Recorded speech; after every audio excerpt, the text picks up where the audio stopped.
Welcome to Let's Go There, a podcast featuring a group of women with a wide range of life experiences in dealing with everyday challenges. We hope you will enjoy this episode.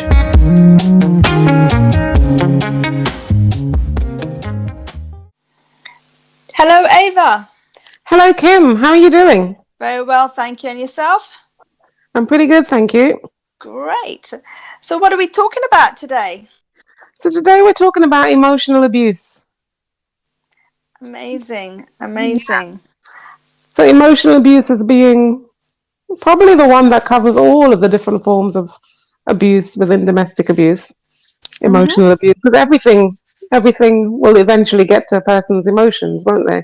Absolutely. If they're physically abused, if they're economically or financially abused, if they're sexually abused, it makes them think differently about themselves and make them and can kind of make them relate to the world in a different way. Yes, indeed. And emotional abuse is one of the hardest forms of abuse to recognize. It's very subtle and insidious and overt and very manipulative. It can really erode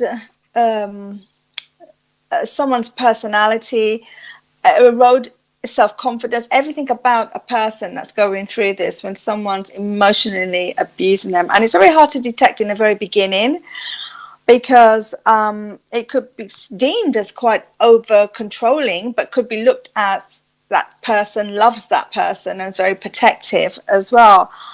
But then it gets a little bit more dangerous, I guess, when the person becomes a little bit more controlling and uses emotions such as like criticizing, embarrassing, shaming, blaming another person.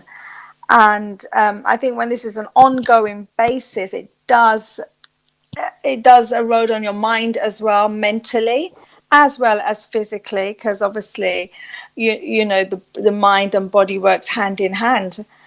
And it's very frustrating as well because you don't see it coming as well, and it's very misunderstood because as being as an emotion and being quite discreet, it could be done behind closed doors. It could be done very secretly as well. So there's lots of different unrealistic expectations in regards to emotional abuse. And many of it is based on making unreasonable demands on you, expecting you to put everything aside and meet their needs, criticizing you, expecting you to share their opinion. You don't have an opinion, demanding you that you do certain things that you don't really want to do. It's a basic form of invalidating you. It just takes away any sort of control from you in every aspect. And I'm also thinking as well that it can also make a person feel guilty. Guilty for it happening in the first place, or guilty for being accused of things that they feel they don't quite believe that they've done, but the person has made them feel as if they're constantly doing something that's wrong. Yes. And hence the reason why they're being shouted at and undermined, as you explained. And yes. And it's interesting because it's as you say, it's difficult to detect, but it's also one of the most common forms of abuse. And in a recent study carried out within the UK by Orne and Barnes, they speak about in churches too.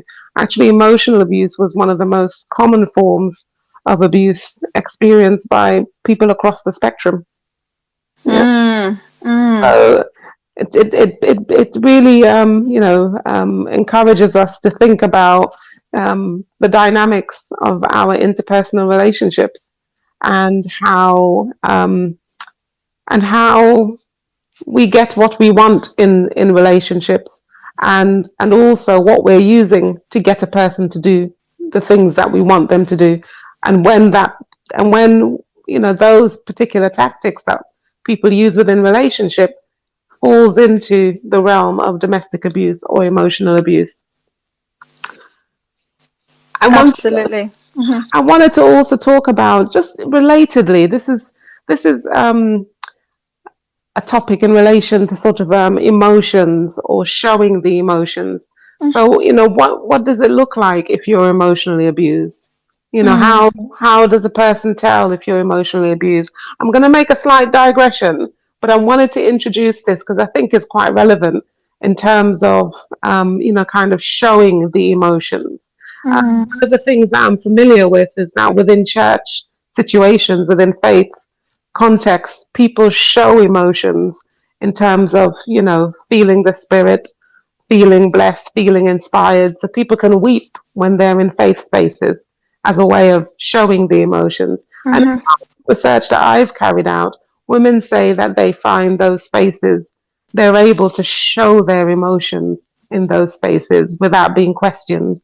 Um, but added to that, some women, I'm thinking especially African and Caribbean heritage women or African American women or Black women, um, might find it more difficult to show their emotions because culturally they're expected to be strong, they're expected to be resilient. And these are kind of, um, Patricia Hill Collins calls them controlling images that have been handed down through kind of slavery, and they become other things. So they become the angry Black woman or somebody who's so strong that it's very hard, it's very difficult to detect that they're being emotionally abused. And also women themselves um, find it very hard, very difficult to show their emotions. So how do you manage that? So within faith spaces, there's a space that people can show their emotions without being judged. But at the same time, you have a lot of women who find it difficult to show their emotions. It's a catch-22 situation here. It's the church environment lends itself like a hospital that you can go and you when you pray to God and when you praise God and when you cry, nobody really knows what's going on in that person. Some people have got quite a good discerning spirit and will know instantly that something's not quite right with that person, and all you can do is pray. But this is what I love about our training program that we do with the Black Church Domestic Abuse Forum, is that we show you to look out for the signs, and and actually how you can approach somebody who you possibly suspect is going through some sort of abuse, and what to say and what not to say. So it lends itself to, as I said, the church lends itself to a space. Yes, you're absolutely right, for us for women and for any victim really to express themselves in silence. But it also, as in regards to awareness, that's another strategy that can actually aid a person that's in that situation, which is so critical for churches to really understand and to be on board with that. Because it's one thing to be crying out and to be praying, but it's another thing to be suffering in silence, which is it's terrible. It's awful because it doesn't help. And then there are articles written about how women who've actually gone through abuse and emotional abuse and that are in a church environment, and they're crying out in silence and no one's there to help them. And what happens eventually is that their faith becomes eroded slowly but surely, because the question then becomes, well, where is God? Why isn't anyone helping me? Where's the support I need? And it becomes quite of a dangerous territory now, because if the church doesn't know what to do, there's a potential of losing a saint from the church and never being able to offer any sort of support or help, because you just don't know how. And like nowhere in the scripture does God sanction any kind of abuse. And in 1 Corinthians 13, God tells us what love is and what love is not. It is not rude, it is not self-seeking, it is not easily angered, it keeps no record of wrong, and it always protects. Absolutely. And I was also thinking about how in these spaces, where people go to worship, where people are there regularly, it is possible to know things about a person. And if you don't know things, it's actually okay to ask. It's actually okay to ask how people are doing and to wait for a response.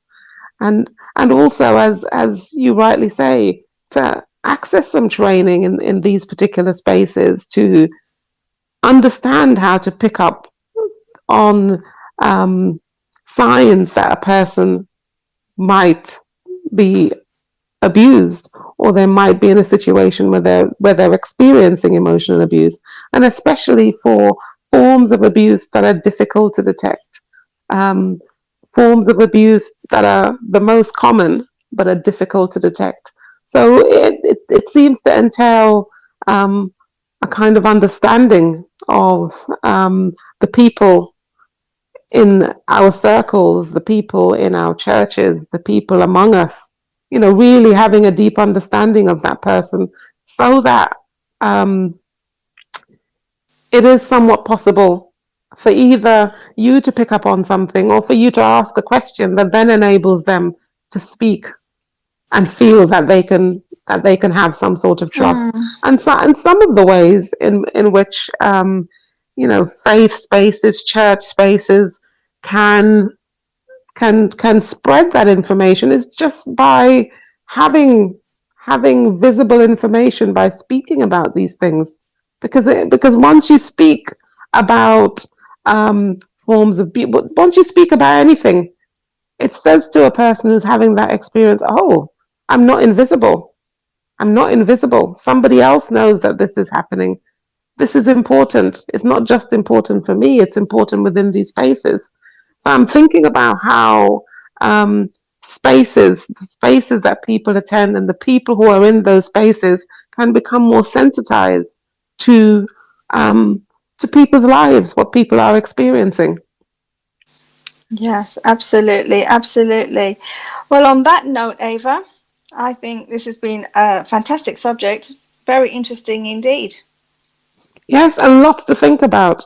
How do we identify one of the most common forms of abuse, one that many people don't speak about, but one that's present in all the other forms of abuse? Something to think about. Something to think about indeed. Thank you so much, Ava. Thank you once again. Always lovely to talk. Indeed. Take care now. Bye-bye. Bye.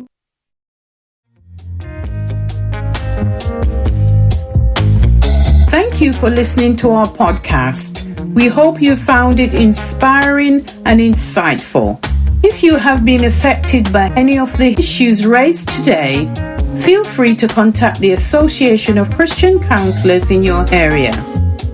For more information about our ministry, please visit ntcg.org.uk/WDM.